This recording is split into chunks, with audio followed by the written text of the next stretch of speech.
Hello बच्चों, कैसे हैं आप। आशा है परिवार सहित सब कुशल होंगे। एक प्रयास के अंतर्गत गणित के कुछ सामान्य से प्रश्न मैं आपके साथ शेयर कर रहा हूँ। यह रेखा की पहचान क्या है, यानी कैसे पहचानेंगे कि रेखा किसे कहते हैं।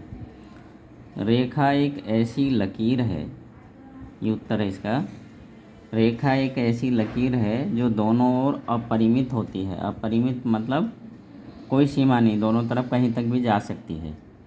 इसके दोनों सिरों पर तीर का निशान दर्शाता है कि दोनों ओर कहीं अंत नहीं है। यानी जैसे ये है, इसके दोनों तरफ तीर का निशान ये बता रहा है कि ना इधर कहीं अंत है ना इधर कहीं अंत है।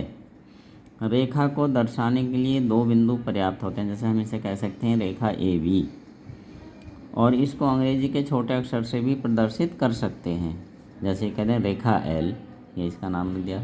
और कहीं इस तरह का चिन्ह बना हो कि ए बी और इस तरह का निशान इसके ऊपर हो, तो इसका मतलब है इसे पढ़ेंगे रेखा ए बी। दूसरा प्रश्न है किरण किसे कहते हैं। किरण आप देख रहे हैं, जैसे बल्ब जलता है तो उससे किरणें निकलती, सूर्य से किरणें निकलती, टॉर्च जलाते हैं, बैटरी जलाते हैं, या मोमबत्ती या चिराग कुछ भी, तो उससे किरणें निकलती हैं। तो किरण का एक उद्गम बिंदु होता है, यानी जहाँ से वो निकल रही है उसे उद्गम बिंदु कहते हैं। जैसे बल्ब से निकल रही तो बल्ब उसका उद्गम बिंदु हुआ, सूर्य से निकल रही तो वो उद्गम बिंदु हुआ, जिसे प्रारंभिक बिंदु कहते हैं जहाँ से वो निकली। ठीक है। किरण के एक और तीर का निशान बना होता है, ये वाला। तो ये भी यही चीज़ बता रहा है कि इधर तो ये समाप्त है, यहाँ से उद्गम, यहाँ से तो इसका उद्गम हुआ निकली, लेकिन इधर कहाँ तक जाएगी कुछ पता नहीं है, अनंत तक जाएगी। अगर कहीं इस तरह लिखा है, ये निशान बना है, तो ये दर्शा रहा है कि किरण सी डी। क्या पढ़ेंगे इसको, किरण सी डी। अगला है प्रश्न नंबर 3, रेखाखंड किसे कहते हैं। इसका उत्तर है दो बिंदुओं को मिलाने वाला सबसे छोटा मार्ग रेखाखंड कहलाता है। जैसे मान लो ये कोई दो बिंदु हैं ए बी, तो हम इसको ऐसे भी मिला सकते हैं, ऐसे भी मिला सकते हैं, ऐसे भी मिला सकते हैं, लेकिन ये वाला ये सीधा, तो ये है रेखाखंड। ठीक है, ये रेखाखंड नहीं हुए, तो सबसे छोटा रास्ता इसका यही है। यह किसी रेखा का भाग भी हो सकता है। जैसे ये रेखाखंड थी, इसे हमने इससे निकाल दिया तो ए बी हुआ, तो इसको इस चिन्ह से इस तरह इसको पढ़ेंगे रेखाखंड ए बी। देखिए इसके ऊपर निशान नहीं है कहीं भी तीर का। अगला प्रश्न नंबर 4 है, समांतर रेखाएं क्या होती हैं। तो ऐसी रेखाएं जो कहीं प्रतिच्छेद नहीं करती समांतर रेखाएं कहलाती हैं। ये दोनों रेखाएं हम कहीं तक भी बढ़ाएं, इधर भी चाहे इधर भी, ठीक है, ये कहीं भी एक दूसरे से मिलेंगी नहीं, एक दूसरे को काटेंगी नहीं।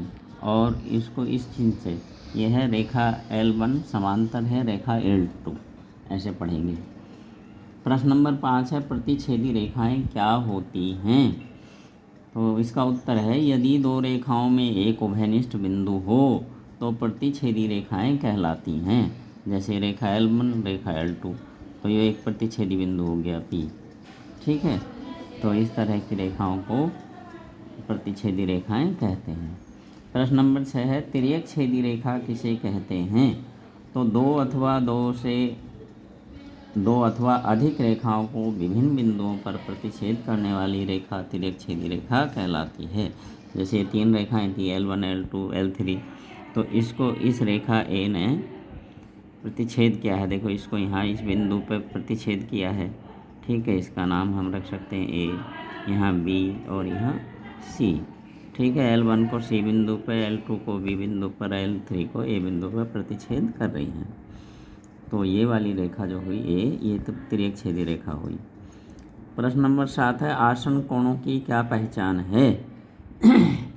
कोणों के ऐसे युग्म का मतलब होता है जोड़ा, यानी ऐसे दो कोण जिनमें एक उभयनिष्ठ शीर्ष एवं एक उभयनिष्ठ भुजा होती है, परंतु कोई भी अंतः बिंदु उभयनिष्ठ नहीं होता। जैसे ये है, ये दो कोण है, एक कोणीय है एक कोणीय है, तो ये युग्म बन गया, मतलब जोड़ा। तो इनमें ये रेखा जो है ओ बी उभयनिष्ठ है, यानी इस कोण के साथ भी पढ़ जाएगी A O B। जब हम इस कोण को पढ़ेंगे कोण AOB पढ़ेंगे और इस कोण को पढ़ेंगे कोण BOC। ठीक है, तो इसमें O जो है उभयनिष्ठ है, यानी दोनों कोणों में आ रहा है और ये रेखा भी दोनों कोणों में आ रही है। अगर हम कोई बिंदु की बात करें, कहीं बिंदु ले लें, तो ऐसा कोई बिंदु नहीं होगा जो दोनों कोणों में पढ़ा जाए। मान लो हमने यहाँ ले लिया ये बिंदु, तो ये केवल इसी कोण के अंदर में है, इधर नहीं है। ठीक है, अगला है रेखिक युग्म क्या होता है, प्रश्न नंबर 8 है। तो रेखिक युग्म ऐसे आसन कोणों का युग्म होता है, जैसे ये दो आसन कोण थे, ऐसे एक आसन कोणों का ऐसा युग्म है, ये ऐसा जोड़ा है, यानी ऐसे दो आसन कोण हैं जिनकी वे भुजाएं जो उभयनिष्ठ नहीं हैं, विपरीत दिशा में किरणें होती हैं। तो ये देखो, ये दोनों रेखाएं, ये दोनों किरणें जो हैं उभयनिष्ठ नहीं थी, तो ये एक दूसरे के ठीक विपरीत हैं। इसके ये ठीक विपरीत इधर है और इसके ये ठीक विपरीत इधर है। तो ऐसे, ठीक है, ऐसे दोनों आसन कोण और इनका योग जो होता है 180 डिग्री होता है। ये कोण 1 कोण 2 अगर हम देखें तो 180 डिग्री हो गया इन दोनों कोणों का योग। तो ये जो भुजाएं हुई, ये जो किरणें हुई, ये रेखिक युग्म बना रही हैं। ठीक है, प्रश्न नंबर 9 है आसन भुजाएं किन्हें कहते हैं। तो किसी बहुभुज की कोई भी दो भुजाएं जिनमें एक उभयनिष्ठ अंत बिंदु हो आसन भुजाएं कहलाती हैं। यानी किसी भी बहुभुज की कोई भी दो भुजाएं जिनमें एक उभयनिष्ठ अंत बिंदु हो। मान लो कोई भी बहुभुज है, चलिए ये एक बहुभुज है, ठीक है, तो ये, ठीक है, तो ये दोनों भुजाएं, अगर हम इस बिंदु को देखें तो ये दोनों भुजाओं के साथ ये मिल रहा, तो ये दोनों भुजाएं क्या हुई, आसन भुजाएं हुई। अगर इस बिंदु को ले में, ठीक है, तो इसके साथ ये और ये दोनों भुजाएं आसन भुजाएं हुई। अगर इस बिंदु को लेंगे तो ये और ये दोनों आसन भुजाएं हुई। ठीक है, किसी भी तरह का बहुभुज हो, कोई सा भी हो, कितनी भुजाओं वाला भी, तो इसमें ये दोनों भुजाएं आसन हुई। इस बिंदु के लिए ये दोनों भुजाएं आसन हुई। तो आप समझ गए होंगे। अब अगला प्रश्न है प्रश्न नंबर 10, आसन शीर्ष क्या होते हैं। तो बहुभुज की एक ही भुजा के अंत बिंदु आसन शीर्ष कहलाते हैं।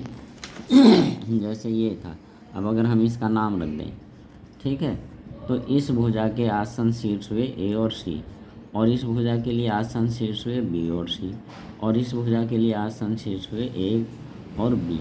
अब मान लो बहुभुज चतुर्भुज है A B C और D, ठीक है, तो इस भुजा के लिए ये दोनों A और B आसन शीर्ष हुए, इसके लिए ये B और C हुए। ठीक है, तो समझ लेंगे और इनको अच्छे से आप ध्यान से सुनेंगे, अपनी कॉपी पर उतारेंगे, वीडियो को बार बार देखेंगे। आगे है ये इंग्लिश के 4 शब्द हैं, आपने इनको स्पेलिंग सहित याद करना है, अर्थ याद करना है। पहला शब्द है COLLECT,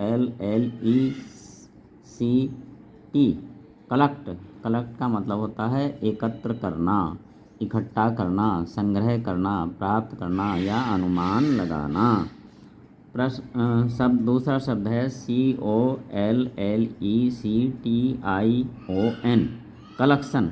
कलेक्शन का अर्थ होता है समूह, इकट्ठा, समुदाय या इकट्ठा किया हुआ भी होगा। आगे प्रश्न नंबर 3 है कॉलोनी। कॉलोनी कहते हैं उपनिवेश, जैसे कहीं लोग बस गए कि कॉलोनी बस रही है, वो नई बस्ती।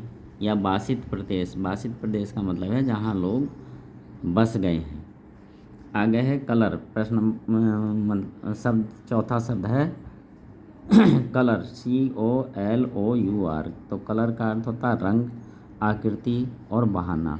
ठीक है, तो इन शब्दों को स्पेलिंग सहित याद करेंगे और अपनी कॉपी पे उतार लेंगे। धन्यवाद।